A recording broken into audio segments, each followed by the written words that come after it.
Hello everybody, welcome back to the 6th installment of my series on Twisted History. I'm Jeremy and let us get right into the information. Today we're going to be covering a very odd topic. Yes, we are doing the Korean War. And the reason why I say it's odd is because the war itself never really ended. The Korean War began on June the 25th, 1950 when North Korea had invaded South Korea.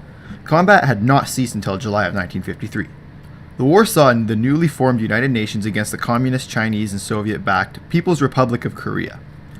After the initial invasion on the 25th of June, Lester B. Pearson, Canada's Secretary of State for External Affairs at the time, encouraged a Canadian response through the United Nations on June the 28th.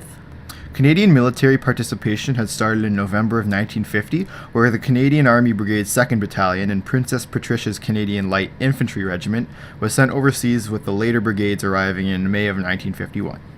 Although true combat consisted of patrols along the no man's land known as the 38th Parallel, there were many skirmishes consisting of Canadian and UN infantry and armor units against communist aggressors.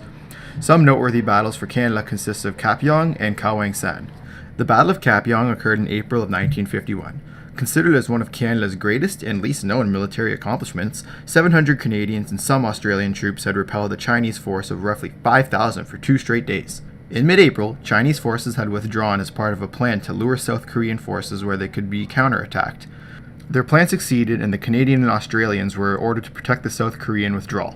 The Australians had received the heaviest of the fighting. During the initial attack, Lieutenant Colonel Jim Stone, leader of the 2nd Battalion PPCLI, ordered his men to dig in on Hill 677 and prepare to repel a 5,000-strong Chinese force. Mostly surrounded and outnumbered, Stone refused to retreat and fought to the bitter end until they were relieved by the 1st U.S. Cavalry Division.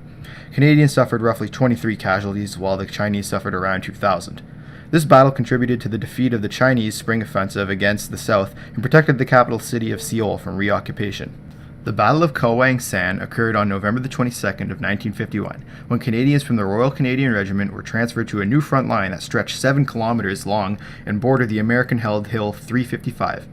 As they were setting up their positions, they were attacked by an immense Chinese bombardment. With waves upon waves of Chinese soldiers and constant artillery strikes, the Canadians were stuck to fend off the Chinese, while the Americans were trying to regain the hill itself after being dislodged, leaving the Canadians exposed even more. After all the desperate fighting in the snow, the Americans regained control on November the 25th, and the Canadians, who suffered around 60 casualties, had successfully fended off yet another intense Chinese assault. After the conflicts in 1951, the Korean War swiftly became a bitter stalemate consisting of patrols between the North and South forces, a stalemate that would still continue on to this day. Around 500 Canadians sacrificed themselves in this forgotten war. That is going to do it for this episode, folks. I sincerely hope you enjoyed it as much as I enjoyed making it. Tune in next time where we take history back to Canada in the 1960s. But for now, I'm signing off. See you in the next video.